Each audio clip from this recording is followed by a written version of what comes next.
नमस्कार दोस्तों, यहां पर मैं आपको रिवाइज करवाने के लिए जा रहा हूं जीएसटी का जो सबसे लास्ट चैप्टर है, चैप्टर नंबर 24।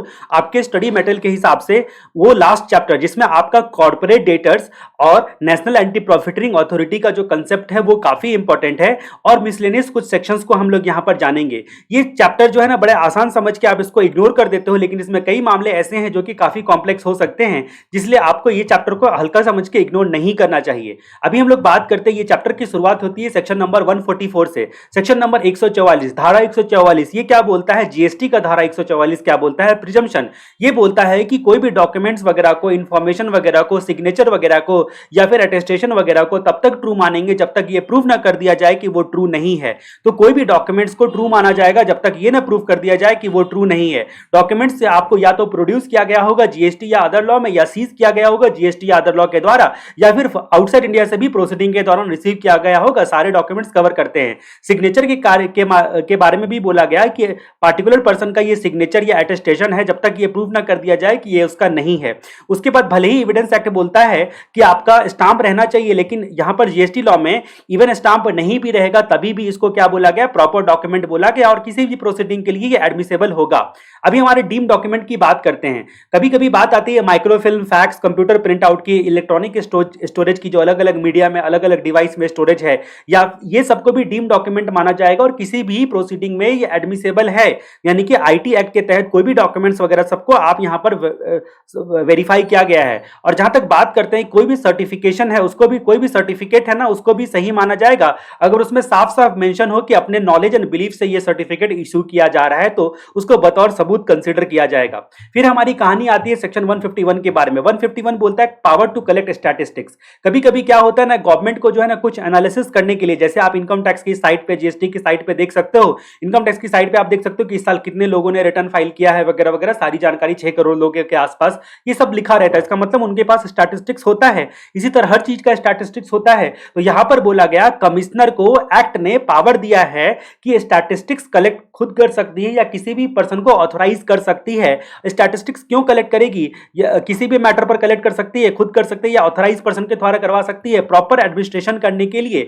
और स्टैटिस्टिक्स कलेक्ट करने के लिए उनको रिटर्न या फिर इंफॉर्मेशन की भी जरूरत पड़ेगी, वो सारी चीजें मंगवा सकते हैं टैक्स पेयर वगैरह वगैरह के द्वारा। उसके बाद हम लोग बात करते हैं, सेक्शन 152 से कहानी स्टार्ट होती है। यहां पर बोला गया बार ऑफ डिस्क्लोजर ऑफ इंफॉर्मेशन।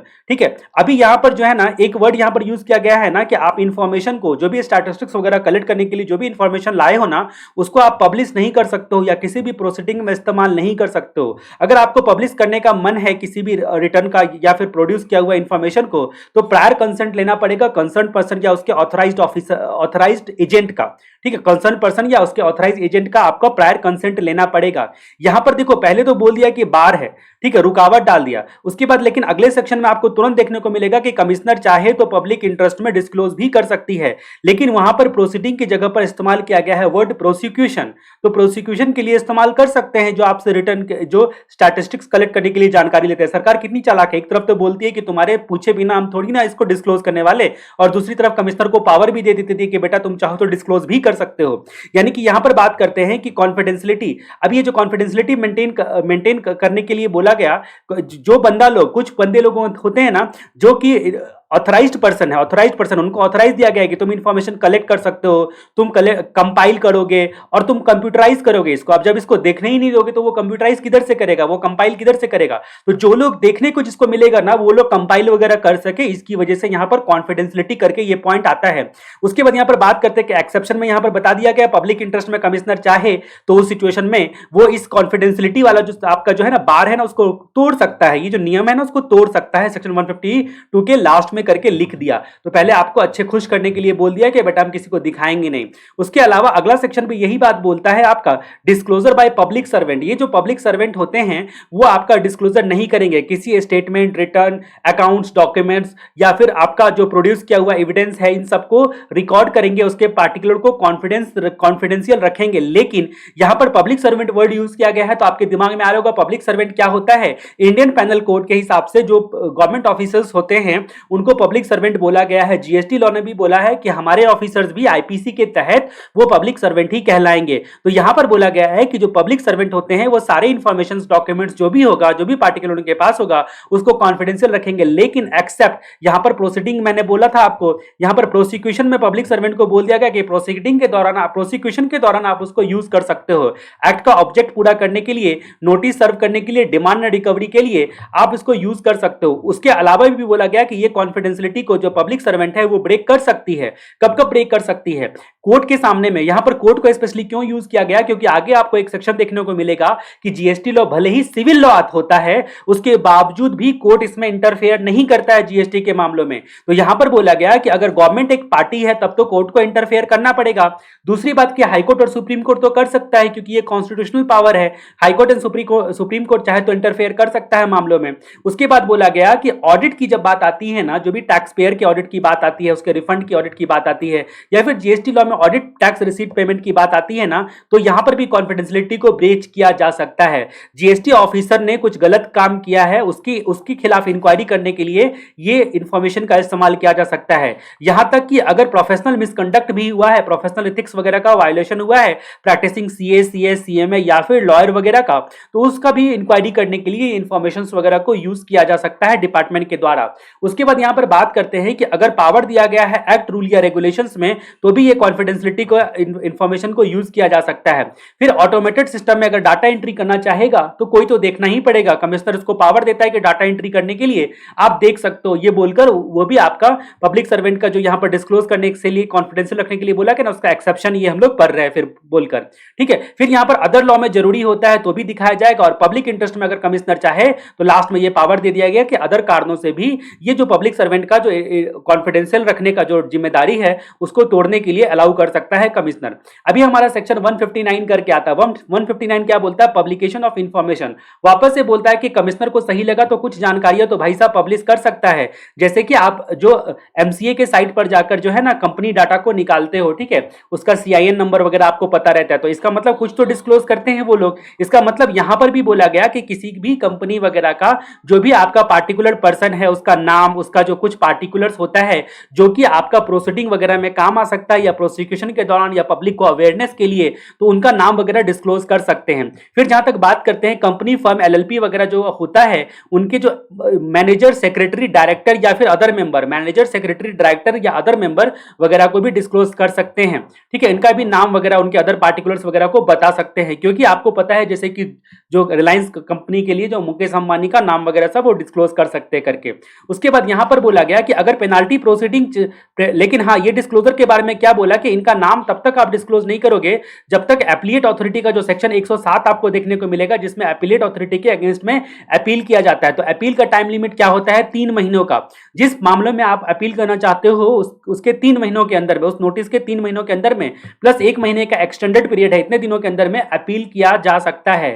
तो ये 4 महीने का समय बीतने दो, या फिर अगर मान लीजिए कि अपील वगैरह स्टार्ट हो चुका है तो प्रोसीडिंग डिस्पोज ऑफ होने तक आप जो है ये पब्लिकेशन नहीं करोगे। मतलब ये दोनों टाइम लिमिट में जो भी आपका विचएवर लेटर आएगा, उस लेटर टाइम लिमिट को आप पहले बीत जाने दो, बीत जाएगा उसके बाद आप पब्लिकेशन कर सकते हो। फिर हमारी कहानी आगे बढ़ती है और सेक्शन नंबर 153 की तरफ बढ़ती है। सेक्शन नंबर 153 बोलता है जो आपका रिमूवल ऑफ डिफिकल्टीज। तो कोई भी आपको जब डिफिकल्टी होती है, आपको बोलो तो ऑफिसर लोगों को, ये आपके किसकी बात हो रही है? जीएसटी ऑफिसर्स की बात होती है। वो एक्सपर्ट का असिस्टेंस ले सकते हैं, लेकिन मिनिमम एसी रैंक का ऑफिसर, असिस्टेंट कमिश्नर रैंक का ऑफिसर ही असिस्टेंट के पास जा सकता है, बोल सकता है गवर्नमेंट की तरफ से कोई भी इंक्वायरी, स्क्रूटनी, इन्वेस्टिगेशन वगैरह के लिए मिनिमम एसी रैंक का ऑफिसर एक्सपर्ट का असिस्टेंस ले सकता है, having regard to nature and complexity of the documents या फिर सिचुएशन जो भी हो, और पब्लिक इंटरेस्ट में होना चाहिए और रेवेन्यू के हित में होना चाहिए। जैसे कि आईटी प्रोफेशनल का आप कोई भी पासवर्ड वगैरह नहीं खोला तो आईटी प्रोफेशनल का आप हेल्प ले सकते हो। अब यहां पर बात करते हैं सेक्शन नंबर 160 की। 160 बोलता है प्रोसीडिंग वगैरह हर मामलों में आप सीधा सीधा इनवैलिड करार नहीं दे सकते हो। अगर किसी भी समन में, नोटिस में, या फिर आपका कोई भी आपका रिसीट में, या फिर जो है ना क्या बोलते हैं उसको, सर्टिफिकेट में कुछ भी मिस्टेक है, ठीक है, मिस्टेक या फिर डिफेक्ट या फिर ओमिशन है, कौन सा, जो कि गवर्नमेंट समन वगैरह सब इशू करते हैं, नोटिस वगैरह इशू करते हैं, ठीक है, रिव्यू वगैरह सब देते हैं, उसमें अगर मान लीजिए कि कोई मिस्टेक है, ठीक है, या डिफेक्ट है या फिर ओमिशन है, ठीक है, लेकिन लेकिन वे दो बातें होनी चाहिए कि लॉ के सब्सटेंस को, मतलब intention of the law, law के इंटेंशन को कंफर्म करता हो, इन सब्सटेंस और कंफर्मिटी विद द लॉ हो, ठीक है, लॉ के पर्पस को, इंटेंशन को और ऑब्जेक्टिव को पूरा करता हो। प्लस यहां पर जो है ना, अभी तक क्वेश्चन नहीं उठाया है किसने, उस टैक्स पेयर ने जिसको नोटिस मिला, उस नोटिस के बेसिस पर वो ऑलरेडी एक्ट कर चुका है, ये बेचारा मासूम, उसको समझ में भी नहीं आया और उसने एक्ट कर दिया। या फिर कोई भी क्वेश्चन अर्लियर प्रोसीडिंग में आपने नहीं उठाया, जब दो चार प्रोसीडिंग हो गया उसके बाद आपने आपने ये सवाल उठाया कि जो नोटिस वगैरह था उसमें मिस्टेक, डिफेक्ट या ओमिशन था, तो उससे कोई फर्क नहीं पड़ता है, वो मेयरली इस ग्राउंड पे इनवैलिड करार नहीं दिया जा सकता है। मतलब सरकारी नोटिस को आप इनवैलिड नहीं बोल सकते हो आमतौर पर, अगर आपने उस पर एक्ट कर रखा है या फिर अर्लियर प्रोसीडिंग में आप उस सवाल को नहीं उठाते हो तो, ठीक है, और वो substance in conformity with law का इंटेंशन, पर्पस और ऑब्जेक्ट को पूरा करता हो तो। अभी हम लोग बात करते हैं जो आपका रेक्टिफिकेशन ऑफ एरर। यहां पर एक वर्ड आता है mistake apparent from the record, mistake apparent from the record, जहां पर दो व्यू पॉसिबल नहीं है, जो प्राइमा फेसी एक मिस्टेक है, जो एकदम कंफर्म मिस्टेक है। जैसे कि मान लीजिए कि एप्पल का स्पेलिंग मैंने APLE लिख दिया, तो आप बोल सकते हो ये प्राइमा फेसी मिस्टेक है, तो इसका मतलब क्या हो गया, कंफर्म है ये मिस्टेक, इसमें कोई डाउट नहीं है, कोई भी इस पर जो है ना ऑब्जेक्ट नहीं कर सकता है, कोई भी इस पर दो तरह का सवाल, दो तरह का आर्गुमेंट नहीं उठा सकता है, उसको बोलते हैं mistake apparent from the record. उसका रेक्टिफिकेशन किया जा सकता है कब, आपका जो है ऑफिसर जिसने इशू किया हो ना, ये जो भी आपका नोटिस वगैरह सब इशू किया हो, जो भी ऑर्डर वगैरह सब इशू किया हो, वो ऑर्डर इशू करने वाला ऑफिसर सुमोटो, या फिर उसको कोई GST ऑफिसर्स बताता है तब, या फिर जिस पर्सन को अफेक्ट हुआ है ना, वो 3 महीनों के अंदर में, ये जो नोटिस वगैरह सब मिला ना, उसके 3 महीनों के अंदर में आप बताते हो कि इसमें एरर है, ये ऑर्डर वगैरह जो मिला ना, नोटिस या ऑर्डर वगैरह मिला ना, उसके 3 महीनों के अंदर में बताते हो कि एरर है, तो उसको रेक्टिफिकेशन किया जा सकता है अगर वो mistake apparent from the record होगा। लेकिन 6 महीने अगर बीत चुके हैं, 6 महीने अगर बीत चुके हैं, तो वो फिर आपका उस रेक्टिफाई नहीं कर सकता है। अगर वो जो नोटिस ऑर्डर वगैरह की इशू किए हुए 6 मंथ बीत चुके हैं, तो वो रेक्टिफिकेशन नहीं कर सकता है। यहां पर principle of natural justice follow करना है। अगर किसी पर्सन को इसका इंपैक्ट रिवर्स पड़े, तो उल्टा इंपैक्ट पड़े, तो उस पर भारी पड़े, तो प्रिंसिपल ऑफ नेचुरल जस्टिस से अपॉर्चुनिटी ऑफ बीइंग हर्ड वगैरह देना है। सेक्शन नंबर 170 आता है, ये बोलता है कोई भी टैक्स, इंटरेस्ट, पेनाल्टी या फिर अदर सम, टैक्स, इंटरेस्ट, पेनाल्टी, अदर सम, फाइन या फिर रिफंड, अगर 50 पैसे से कम है तो उसको इग्नोर करेंगे, 50 पैसे या उससे अधिक है तो उसको नियरेस्ट वन में राउंड ऑफ करेंगे। जैसे यहां पर 2073 रुपये 50 पैसे, तो उसको 2074 रुपये आप बोलोगे कब कोई भी टैक्स वगैरह, इंटरेस्ट वगैरह, पेनाल्टी, अदर सम, फाइन या रिफंड कैलकुलेट करते हो तो, ठीक है। अभी हम लोग बात करते हैं सेक्शन 172 की, ये बोलता है रिमूवल ऑफ डिफिकल्टीज।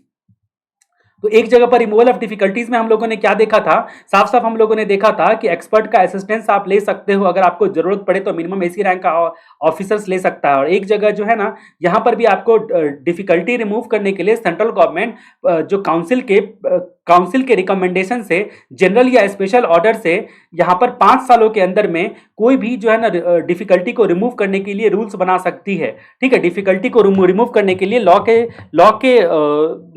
के हिसाब से अगर उसको इंप्लीमेंट करने में दिक्कत होगा तो वो रूल बना सकती है। यहां पर बोला लॉ का इनैक्ट होने का दिन, यानी कि GST लॉ 1 जुलाई 2017 से लागू हुआ, उसके 5 सालों तक यानी कि 1 जुलाई 2022 तक यहां पर रिमूवल ऑफ डिफिकल्टीज के लिए सेंट्रल गवर्नमेंट रूल अपना बना सकती है कि भाई यहां पर इस जगह पे ये चीज इंप्लीमेंट करने में दिक्कत है, तो इसमें थोड़ा बहुत प्लस माइनस किया जाए, लेकिन वो लॉ के साफ खिलाफ नहीं होना चाहिए।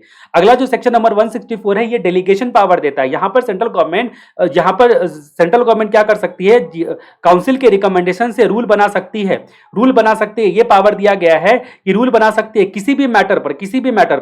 पहले यहां पर बोल दिया रिमूवल ऑफ डिफिकल्टीज के लिए प्लस माइनस कर सकती है लॉ में, लेकिन यहां पर बोल दिया गया रूल बना सकती है, किसी भी मैटर पर रूल बना सकती है। और जो रूल का वायोलेशन करने पर पेनाल्टी जो लिखेगी ना, वो मैक्सिमम 10,000 का पेनाल्टी लिख सकती है, मैक्सिमम 10,000 का पेनाल्टी लगा सकती है।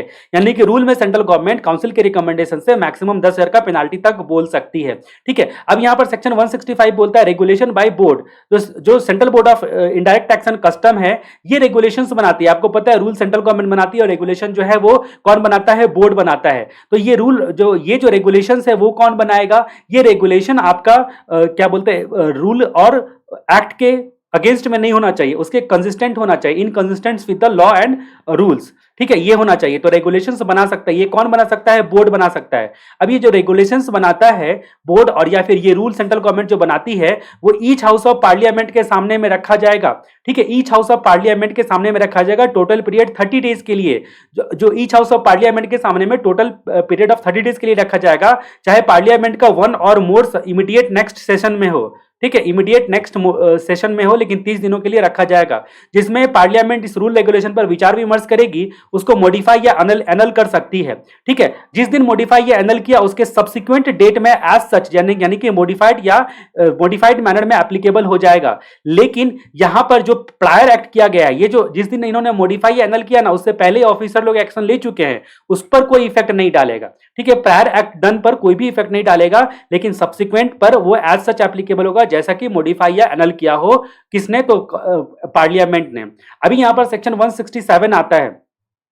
ठीक है, सेक्शन 167 आता है। ये क्या बोलता है? ये बोलता है कि आपका जो काउंसिल के रिकमेंडेशन से सेंट्रल गवर्नमेंट क्या कर सकती है, एक ऑफिसर का पावर दूसरे ऑफिसर को दे सकती है, एक्सरसाइज करने के लिए बोल सकते हैं। इसीलिए ऑफिसर ए का पावर बी को, बी का पावर ए को करके मैंने यहां पर दिखाया है। उसके बाद सेक्शन 168 क्या बोलता है कि बोर्ड जो होता है वो सर्कुलर इशू कर सकता है। सर्कुलर में ऑर्डर, डायरेक्शन या इंस्ट्रक्शन दे सकता है। ओडीआई, ऑर्डर, डायरेक्शन और इंस्ट्रक्शन दे सकता है। कौन? ये पावर है आपका सीबीआईसी का, central board of indirect tax and custom, जिसको आम भाषा में आप क्या बोलते हैं? बोर्ड। ये क्यों देता है? तो ये बोलता है कि पूरे देश में जो अलग अलग लॉ, अलग अलग जगह पर ऑफिसर हैं, वो यूनिफॉर्म मैनर में लॉ को अप्लाई करे। इसीलिए ये जो आपका सर्कुलर होता है वो ऑफिसर्स लोगों पर बाइंडिंग होता है, बाइंड होता है, लेकिन टैक्सेबल पर्सन पे नहीं होता है। लेकिन अगर अपने फेवर में अगर यूज करना चाहे टैक्सेबल पर्सन, तो इसका यूज कर सकता है, लेकिन अगेंस्ट में बाइंडिंग नहीं होता, क्योंकि ये ऑफिसर्स लोगों के लिए ये सर्कुलर इशू किया जाता है। तो सर्कुलर नंबर इतना इतना करके आपने करके पढ़ा होगा, कई जगह हर एक लॉ में ये प्रावधान दिया गया रहता है लगभग। अभी यहां पर बात करते हैं सेक्शन 168A। यहां पर बोलता है कि गवर्नमेंट जो है जीएसटी का कोई भी टाइम लिमिट जो है वो काउंसिल से रिकमेंडेशन करके बढ़ा सकती है। गवर्नमेंट जो है कोई भी टाइम लिमिट काउंसिल के रिकमेंडेशन से बढ़ा सकती है, लेकिन फोर्स मेजूरे का केस होना चाहिए। फोर्स मेजूरे का मतलब क्या हो गया कि मजबूरी होनी चाहिए, कोई वार हो, फ्लड हो, नेचुरल डिजास्टर हो, पाकिस्तान के साथ लड़ाई हो गया हो, वगैरह वगैरह रीजन से। अभी हमारी बात आती है कॉमन पोर्टल के बारे में। इतना मात्र बात लिखा हुआ है आपके जो है ना वो चैप्टर नंबर 24 में आपके स्टडी मेटेरियल के हिसाब से, लेकिन वहां पर कॉमन पोर्टल की लंबी चौड़ी कहानी हो सकती है। कॉमन पोर्टल किसको बोलते हैं? तो जीएसटी के वेबसाइट को बोलते हैं, www.gst.gov.in। ठीक है, ये एक प्लेटफॉर्म होता है जहां पर टैक्स पेयर लोग, ऑफिसर्स लोग, बैंक वगैरह लोग इंटरेक्शन करते हैं। ये रिटर्न रजिस्ट्रेशन वगैरह के लिए या फिर प्रिस्क्राइब फंक्शन परफॉर्म करने के लिए वेबसाइट होता है, इसलिए इसको कॉमन पोर्टल के नाम से पुकारते हैं। अभी यहां पर जो ई इनवॉइस का पोर्टल और ई वे बिल का जो है पोर्टल, इससे कनेक्टेड पोर्टल होता है। ये कंपनी लॉ के हिसाब से रजिस्टर्ड होता है, ये एक प्रकार की कंपनी है। ठीक है, और भी बाकी रूल रेगुलेशन इसके बारे में आते हैं, लेकिन आपके स्टडी मटेरियल में फिलहाल इतना ही लिखा हुआ है, तो इतनी ही जानकारी। अभी हमारी बात आती है सेक्शन नंबर 148 की। ये बोलता है स्पेशल प्रोसीजर सर्टेन प्रोसेस का, रजिस्ट्रेशन, रिटर्न, पेमेंट, एडमिनिस्ट्रेशन वगैरह के लिए गवर्नमेंट क्या कर सकती है ना, गवर्नमेंट नोटिफिकेशन के थ्रू स्पेशल प्रोसीजर बता सकती है। यानी कि आपका जो रजिस्ट्रेशन का प्रोसीजर हो या जो भी प्रोसीजर हो, गवर्नमेंट चाहे तो उसमें कुछ ना कुछ स्पेशल प्रोसीजर लगा सकती है। ये सेक्शन नंबर 148 इनको पावर देता है। उसके बाद हम लोग बात करते हैं सेक्शन 149 की, जीएसटी कंप्लायंस रेटिंग। यहां पर बोलते हैं कि जीएसटी का कंप्लायंस जिन बंदों ने बहुत अच्छे तरीके से किया है, जिन टैक्स पेयर ने बहुत अच्छे तरीके से किया है, स्पेसिफिक पैरामीटर को अगर वो पूरा करते हैं, तो रजिस्टर्ड पर्सन का रेटिंग जो है ना, अच्छा रेटिंग जो भी उसको दिया जाएगा वो पब्लिक डोमेन पर लिखा जाएगा, पब्लिक डोमेन पर पब्लिश किया जाएगा। जिससे क्या होगा, जो उनके क्लाइंट वगैरह होंगे वो रिस्पेक्टिव डिसीजन ले पाएंगे, हेल्दी कॉम्पिटिशन इससे मेंटेन होगा। जी हाँ, सेक्शन 149 हेल्दी कॉम्पिटिशन को मेंटेन करता है जीएसटी का रेटिंग वगैरह सब देकर। अभी यहां पर बात करते हैं सेक्शन 154 बोलता है पावर टू टेक सैंपल। यानी कि अगर जरूरी लगा तो कमिश्नर या फिर उसका ऑथराइज्ड पर्सन जो है वो टैक्सेबल पर्सन के पोजीशन में या फिर उसके एजेंट के पोजीशन में जो भी आपका गुड्स वगैरह है उसका सैंपल ले सकता है, उसका सैंपल ले सकता है। ये पावर दिया गया है। ठीक है, पावर टू टेक सैंपल में। सेक्शन 156 बोलता है deemed public servant, GST officers को इंडियन पेनल कोड के ऑफिसर लोगों की तरह जीएसटी ऑफिसर्स लोगों को भी पब्लिक सर्वेंट माना गया है। ये मैंने पहले ही बताया था। सेक्शन 157 करके एक सेक्शन आता है, वो बोलता है कि इम्यूनिटी फ्रॉम लीगल प्रोसीडिंग। अगर आपको लीगल प्रोसीडिंग से इम्यूनिटी चाहिए तो अपीलेट ट्रिब्यूनल का दरवाजा खटखटाओ, या फिर जो आपका जो अपील में जो ऑथराइज्ड लोग हैं उसका दरवाजा खटखटाओ। तो अपीलेट ट्रिब्यूनल या फिर ऑथराइज्ड लोग इसी सेक्शन का पावर यूज करके वो क्या करते हैं, इम्यूनिटी कर सकते हैं। अभी हम लोग सेक्शन 162 बोलते हैं कि बार ऑन कोर्ट, सिविल कोर्ट जो होता है उसका जीएसटी मैटर पर इंटरफेयर करने पर रुकावट लगाया गया सेक्शन 162 के तहत। भले ही सिविल लॉ का नेचर का जीएसटी लॉ भी होता है, ये क्रिमिनल लॉ नहीं है, जीएसटी भी आपका सिविल लॉ है, उसके बावजूद भी जो सिविल कोर्ट होती है इस पर अपना डिसीजन नहीं सुना सकती है। लेकिन कॉन्स्टिट्यूशन ऑफ इंडिया का पावर है रिट पिटीशन वगैरह, स्पेशल लीव पिटीशन वगैरह हाईकोर्ट या सुप्रीम कोर्ट में डाला जा जा सकता है। इसकी वजह से हाईकोर्ट सुप्रीम कोर्ट को छोड़कर बाकी कोई भी कोर्ट जो है ना वो उसका रिस्ट्रिक्शन है। उसके बाद सेक्शन 163 क्या बोलता है कि कॉपी ऑफ ऑर्डर या डॉक्यूमेंट, 163 बोलता है कि प्रिस्क्राइब फीस के बाद किसी भी ऑर्डर या डॉक्यूमेंट्स का आप कॉपी या डॉक्यूमेंट्स मंगा सकते हो।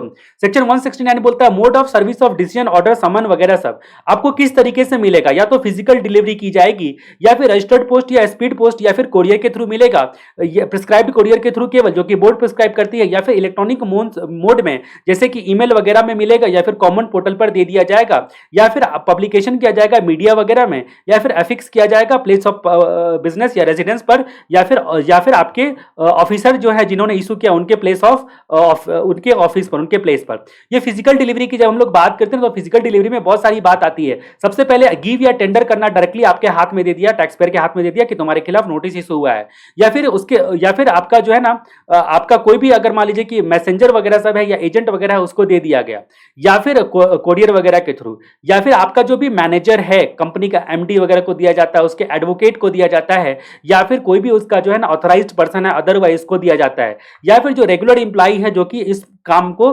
क्या बोलते हैं उस काम के लिए रिस्पॉन्सिबल है उसको दिया जाता है, या फिर उसके अगर घर पे भेजा जाता है तो किसी एडल्ट फैमिली मेंबर के हाथ में दिया जाता है, इसको बोलते हैं फिजिकल डिलीवरी। उसके बाद जहां तक हम लोग बात करते हैं कि फिजिकल डिलीवरी के अलावा अदरवाइज डिलीवर करते हो रजिस्टर्ड पोस्ट से, स्पीड पोस्ट से, या फिर last known place of business पर जो कोरियर वगैरह करते हो। ठीक है, इलेक्ट्रॉनिक मोड से भी डिलीवरी किया जाता है कोई भी नोटिस वगैरह सब, यानी कि आपको ईमेल वगैरह पर भी आएगा या फिर कॉमन पोर्टल पर जो है ना डिस्क्लोज कर दिया जाएगा। अगर आप अपना लॉगिन करके देखोगे तो आपको मिलेगा। उसके बाद जहां तक बात करते हैं मीडिया के बारे में, तो मीडिया मतलब आपका जो लोकल न्यूज़पेपर है उसमें पब्लिकेशन किया जाएगा जिस एरिया में आप बिजनेस करते हो। अगर कोई भी रास्ता संभव नहीं हुआ तो अफिक्स किया जाएगा आपके प्लेस ऑफ बिजनेस पर या प्लेस ऑफ रेजिडेंस वाले एरिया में। ठीक है, जो भी आपका जो ओपन प्लेस होगा वहां पर जो है ना लगा लिया जाएगा नोटिस, नहीं तो ऑफिसर अपने प्लेस पर अपने नोटिस बोर्ड पर लगा देगा लास्ट में, कोई चारा नहीं बचा तो। अभी यहां पर बोलते हैं कि नोटिस सर्व करने का डेट किसको बोला गया, नॉर्मल के केस में जब टेंडर पब्लिश या अफिक्स किया गया उसको बोलते हैं कि date of service of notice. लेकिन अगर रजिस्टर्ड पोस्ट या स्पीड पोस्ट वगैरह से भेजा गया तो नॉर्मल ड्यूरेशन वो लोग जितना लेते हैं उसी को हम लोग date of service of notice मान सकते हैं। अगला सेक्शन आता है सेक्शन 171, काफी इंपॉर्टेंट सेक्शन है, इसको बोल सकते हैं आप नेशनल एंटी प्रॉफिटरिंग अथॉरिटी। अभी से हम लोग इसको अथॉरिटी के नाम से केवल पुकारेंगे। यहां पर बात करते हैं कि अगर किसी का आईटीसी बढ़ गया, यानी कि फायदा उसको ज्यादा मिल रहा है, या फिर उसका टैक्स रेट रिड्यूस हो गया लेकिन commensurate reduction in goods and service price में वो नहीं किया है। जैसे पेट्रोल का दाम बढ़ गया तो ऑटो वाले ने अपना रेट बढ़ा लिया, लेकिन पेट्रोल का दाम जब वापस कम हो गया तो ऑटो वाले ने अपना रेट कम नहीं किया, तो उसको क्या बोलते हैं आप, उसने अनड्यू प्रॉफिट कमाया। यहां पर भी बोलते हैं कि इनपुट टैक्स क्रेडिट ज्यादा मिल रहा है या फिर टैक्स का रेट गवर्नमेंट में के पॉलिसी में चेंजेस की वजह से कम हो गया है, लेकिन कमेंसरेट रिडक्शन नहीं किया आपने गुड्स एंड सर्विस में, अकॉर्डिंगली रिडक्शन नहीं किया। तो सेंट्रल गवर्नमेंट के पास यहां पर पावर होता है एक प्रकार की अथॉरिटी अपॉइंट करने का जिसको नेशनल एंटी प्रॉफिटरिंग अथॉरिटी बोलते हैं, जिसमें 5 मेंबर होते हैं, जिसमें एक चेयरपर्सन होगा और 4 बाकी मेंबर होगा। ठीक है, अब ये जो नापा होता है, ये जो अथॉरिटी होती है वो क्या करेगी, इनका पावर होता है एग्जामिन करके इसके बाद जो है ना ये क्या बोलते हैं अपना ऑर्डर देना। इसके ऑर्डर के लिए सेंट्रल गवर्नमेंट रूल वगैरह से भी बना सकती है। इस 5 मेंबर की कमेटी में एक चेयरपर्सन होगा जो गवर्नमेंट ऑफ इंडिया का मिनिमम सेक्रेटरी होना चाहिए, 4 मेंबर होगा जो मिनिमम 1 साल का एक्सपीरियंस कमिश्नर के पोस्ट पर या इक्विवेलेंट रैंक के पोस्ट पर होना चाहिए। अथॉरिटी ये जो नापा होती है उसकी वैलिडिटी कितने पीरियड के लिए होगी, ये 5 मेंबर वाले नापा की तो 4 सालों के लिए होगी, जिस दिन कमिश्नर ने अपने ऑफिस में इंटर किया उस दिन में, या फिर अगर काउंसिल चाहे तो एक्सटेंशन कर सकता है इस पीरियड में। नापा की ड्यूटी क्या होती है, सबसे पहले डिफॉल्टर को आइडेंटिफाई करना।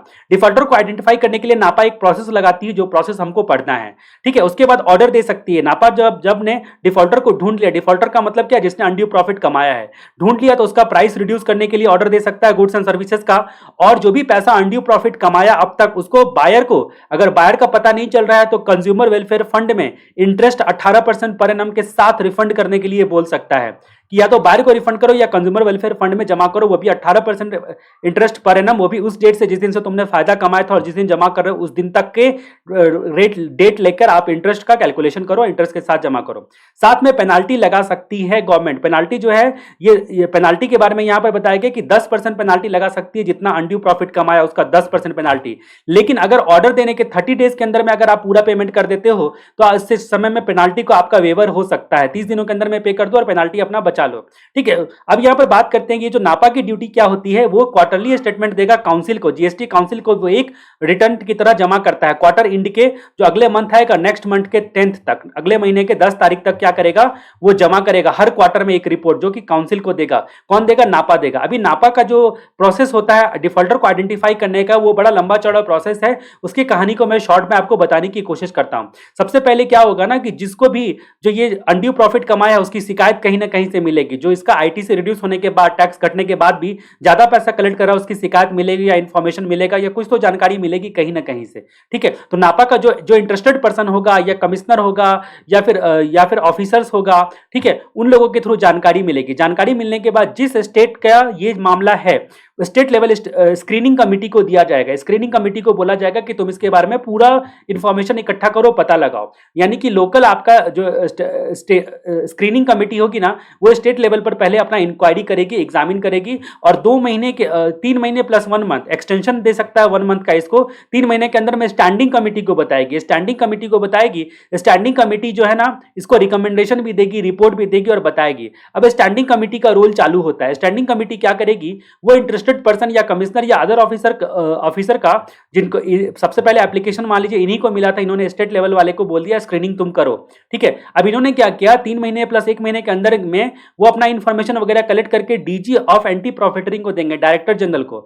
डायरेक्टर जनरल के पास 6 महीने का टाइम है प्लस 3 महीने का एक्सटेंशन मिलेगा, जो कि रिपोर्ट बना के देगा नापा को। ये जो रिपोर्ट है डायरेक्टर जनरल के थ्रू नापा के पास चला गया। अभी जो ये प्रोसेस हो गया, नापा के पास रिपोर्ट चला गया, नापा जो है ना अकॉर्डिंगली जो है ना अबव ऑर्डर पास करेगा, जो ऑर्डर अभी हम लोगों ने देखा, प्राइस रिड्यूस करना या फिर आपका वापस करो या फिर और पेनाल्टी भी दो। ठीक है, ये बातें हम लोगों ने देखी। अभी हमारी जो कहानी आती है, वो कहानी आती है सेक्शन 17 की आईजीएसटी एक्ट का। ये सेक्शन है, ये पहला सेक्शन आईजीएसटी एक्ट का। इस चैप्टर में मैं बता रहा हूं अपॉर्चनमेंट ऑफ टैक्स। आईजीएसटी का जो पैसा होता है ना, वो रिस्पेक्टिव स्टेट को चला जाता है आधा, और बैलेंस चार्ज रहता है सेंटर के पास। तो यहां पर आईजीएसटी का एक्ट का पैसा कौन कलेक्ट करता है? सेंटर कलेक्ट करता है, जैसा कि आपको पता है। तो पूरा पैसा तो 100% इसके पास आ गया, तो ये 50% जिस कंसर्न स्टेट का है उसको तो देगा। डेजिग्नेशन बेस्ड टैक्स है आपका जीएसटी, तो डेजिग्नेटेड स्टेट को देगा जहां पर कंजम्पशन हुआ है, या और बैलेंस जो है सेंटर के पास रखा जाएगा। अभी हम लोग बात करते हैं सेक्शन नंबर 3 की, officers under CGST act. CGST act के ऑफिसर्स कौन कौन होते हैं? सबसे पहले आता है कि चीफ कमिश्नर और डायरेक्टर जनरल। चीफ कमिश्नर और director general, chief director general. इसमें एक बार प्रिंसिपल भी लगा दो, तो प्रिंसिपल चीफ कमिश्नर और प्रिंसिपल डायरेक्टर जनरल, ये आ गया। उसके बाद जो है ना principal commissioner, principal additional director general, ठीक है, और सिर्फ कमिश्नर और एडिशनल डायरेक्टर जनरल। तो ये 4 पॉइंट मिला के हो गए। एक तो ये अकेला ये, और उसके बाद एक बार प्रिंसिपल को जोड़कर, ये अकेला ये और एक बार प्रिंसिपल को जोड़कर। ठीक है, यहां तक उम्मीद करता हूं आपको समझ में आ गया होगा, और नहीं भी समझा तो इतना इंपॉर्टेंट नहीं है। उसके बाद जहां तक मेमोरी टेक्निक से यहां पर बनाया, आजादी को सीसी और सी रटने से आजादी, यानी कि आजादी को आप यहां पर बोलोगे अजडा।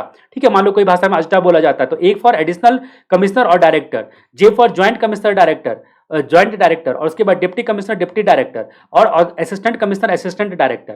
ठीक है, ये बात बताई गई है। ये आपका ऑफिसर्स अंडर सीजीएसटी एक्ट ये लोग होते हैं। लेकिन उसके अलावा भी स्टडी मेटल में 2 पॉइंट और लिखा हुआ है, एक कमिश्नर ऑडिट वाला और अपील वाला, जो कमिश्नर, एडिशनल कमिश्नर और ज्वाइंट कमिश्नर, ये सबको भी सेक्शन नंबर 3 में ही ऑफिसर बोला जाता है। तो ऑफिसर का ये लिस्ट है, ये लोगों को ऑफिसर जहां जहां वर्ड यूज किया है वो बोला जाता है। उसके बाद सेक्शन नंबर 4 आता है, ये बोलता है अपॉइंटमेंट ऑफ ऑफिसर। अगर बोर्ड चाहे तो, सीबीआईसी चाहे, उसको सही लगता है तो मिनिमम एसी रैंक के ऑफिसर को ऑथराइज कर सकती है। अभी एसी रैंक इधर देखा, ये असिस्टेंट कमिश्नर रैंक के ऑफिसर को कम से कम ये ऑथराइज कर सकती है कि अपने से नीचे वाले कोई ऑफिसर तुमको लगे तो उसको अपॉइंट कर लो। ठीक है, मिनिमम एसी रैंक का ऑफिसर को ऐसा लेकिन बोला जा सकता है।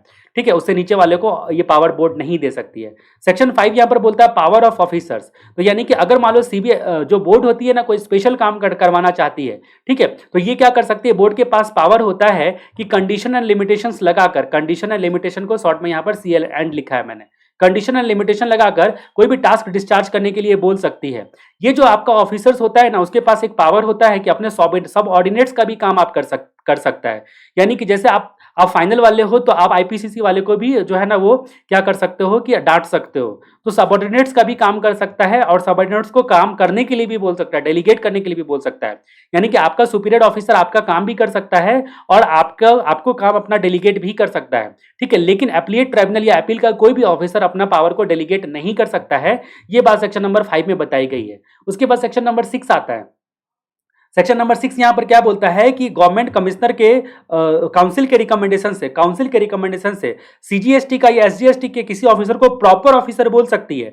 ये सीजीएसटी लॉ का हो या एसजीएसटी लॉ का हो, उसको प्रॉपर ऑफिसर बोल सकती है। लेकिन यहां पर एक बात आती है कि अगर मान लीजिए कि अगर अगर कोई भी प्रोसीडिंग पहले से एस या यूटी जीएसटी एक्ट में स्टार्ट किया गया है तो दोबारा से उसी मैटर पर सीजीएसटी एक्ट में मना किया गया है कि दोबारा से don't touch if already pending है। यहां पर प्रोसीडिंग आपने स्टार्ट किया है और ऑलरेडी वो पेंडिंग है तो उस मैटर को सीजीएसटी एक्ट में टच नहीं करो, मतलब दोबारा से स्टार्ट करने की जरूरत नहीं है, क्योंकि प्रॉपर ऑफिसर भी आप ही हो। आप बोलोगे मैं दो जगह केस लगाऊंगा, एक सीजीएसटी में भी लगाऊंगा, एक एसजीएसटी में भी लगाऊंगा, तो ऐसा नहीं चलेगा। प्रॉपर ऑफिसर आप ही हो, एसजीएसटी में लगाए तो उधर ही चलने दो। उसके बाद यहां पर कंसेप्ट आता है कॉर्पोरेट डेटर्स का, जो कि आपका पेपर नंबर 6D है इकोनॉमिक लॉ, जिसमें आपको क्या पढ़ना है, इंसॉल्वेंसी एंड बैंक्रप्सी कोड पढ़ना है। अब इंसॉल्वेंसी एंड बैंक्रप्सी कोड में बोला गया है कि कोई एक पार्टिकुलर थ्रेशोल्ड से ज्यादा डिफॉल्ट करता है, यानी कि इंसॉल्वेंसी का कारण है कि थ्रेशोल्ड लिमिट को क्रॉस कर गया, इंसॉल्वेंसी का कारण है। ठीक है, तो अब ये इंसॉल्वेंसी का प्रोसेस स्टार्ट होता है, जो कि उस चैप्टर में पूरी तरीके से आपको पढ़ना है। इंसॉल्वेंसी के प्रोसेस में बताया जाता है कि सबसे पहले क्या होता है कि इंट्रीम रिजोल्यूशन प्रोफेशनल अपॉइंट किया जाता है। जैसे लिक्विडेटर अपॉइंट होता है ना आपकी कंपनी के लिक्विडेशन के केस में, यहां पर रिजोल्यूशन प्रोफेशनल अपॉइंट होता है इंट्रीम बेसिस पर। बाद में हो सकता है वही फाइनल हो जाए या दूसरा को अपॉइंट किया जाए, जिसको बोला गया आईपी बोलो तो यहां पर क्या हो गया, यहां पर सॉरी आरपी बोला गया, resolution professional. Interim resolution professional या रिजोल्यूशन प्रोफेशनल जो है अपॉइंट किया जाता है। अभी जैसे लिक्विडेटर के पास सारा पावर वेस्ट हो जाता है ना कंपनी लॉ में आपका, उसी तरह यहां पर क्या होता है कि ये बिजनेस को गोइंग कंसर्न की तरह रन करेगा, और जो भी आपका नेशनल कंपनी लॉ ट्राइब्यूनल होता है जो कि आईबीसी का ऑर्डर देती है, ठीक है, इंसॉल्वेंसी एंड बैंक्रप्सी कोड में इसी को ही इंफॉर्मेशन दिया जाता है, ठीक है, नेशनल कंपनी लॉ ट्राइब्यूनल को। ठीक है, तो ये इसके ऑर्डर को कंप्लाई करेगा कौन, ये रिजोल्यूशन प्रोफेशनल लोग। अभी ये रिजोल्यूशन प्रोफेशनल लोग जब अपॉइंट हुआ ना तो उसके बाद क्या हो गया ना कि ये लोगों के हैंड में आ गया पावर कि गोइंग कंसर्न की तरह रन करने का। तो अब जो सप्लाई वगैरह हो गया ना, उस सप्लाई में जो जीएसटी का रिटर्न वगैरह सब में प्रॉब्लम आने लगा कॉर्पोरेट के केस में। जीएसटी का रिटर्न वगैरह कौन डालेगा, तो उसके लिए यहां पर अलग लॉ लाया गया कि जो भी फर्म, कंपनी या एंटिटी होती है जिस पर यह आईबीसी 2016 के तहत प्रोसीडिंग चालू हो जाता है, जो इंसॉल्वेंसी एंड बैंक्रप्सी कोड का जो प्रोसीडिंग है वो चालू हो गया, यानी कि आपका जो आपका रिजोल्यूशन प्रोफेशनल है वो अपॉइंट हो गया। तो इनके अपॉइंट होने की वजह से इनके अपॉइंटमेंट होने के 30 दिनों के अंदर में फ्रेश रजिस्ट्रेशन आपको लेना पड़ेगा, यानी कि इनको बोला गया कॉर्पोरेट डेटर्स। ये कॉर्पोरेट डेटर्स कौन हो गए, जिनके खिलाफ ये आईबीसी 2016 के तहत ये प्रोसीडिंग स्टार्ट हो चुकी है। क्यों स्टार्ट हुई है, क्योंकि उन्होंने थ्रेशोल्ड लिमिट क्रॉस किया है। अब आप एक डिस्टिंक्ट पर्सन बोलकर 30 दिनों के अंदर में वापस से रजिस्ट्रेशन लो। किसके 30 दिनों के अंदर में, ये जो लोग अपॉइंट हुए हैं ना, रिजोल्यूशन प्रोफेशनल लोग अपॉइंट होने के 30 दिनों के अंदर में आप डिस्टिंक्ट पर्सन बोलकर दोबारा रजिस्ट्रेशन लो, फ्रेश रजिस्ट्रेशन लो। लेकिन फ्रेश रजिस्ट्रेशन लेने से आप एक ही शर्त पर बच सकते हो कि आप जीएसटी R1 अपना टाइम पर बिना किसी डिफॉल्ट के फाइल कर रहे हो, तो आपको फ्रेश रजिस्ट्रेशन लेने की जरूरत नहीं है। तो मैं उम्मीद करता हूं ये कॉर्पोरेट डेटर्स का कंसेप्ट आपको समझ में आ गया होगा। इसी के साथ ये जो चैप्टर है आपका मिसलेनियस चैप्टर, उसका रिवीजन कंप्लीट होता है। मैं उम्मीद करता हूं कि ये चैप्टर को आप एक बार स्टडी मटेरियल से जरूर रीड करोगे। मैंने बहुत कम टाइम में और बहुत इफेक्टिव मैनर में कोशिश की है इस चैप्टर को रिवाइज कराने की। उम्मीद करता हूं कि अगर ये वीडियो आप यूट्यूब पर देख रहे हो तो पक्का जो है इस पर कमेंट करना, लाइक करना और अपने फ्रेंड्स के साथ शेयर जरूर से करना। अगले वीडियो तक के लिए जय राम जी की।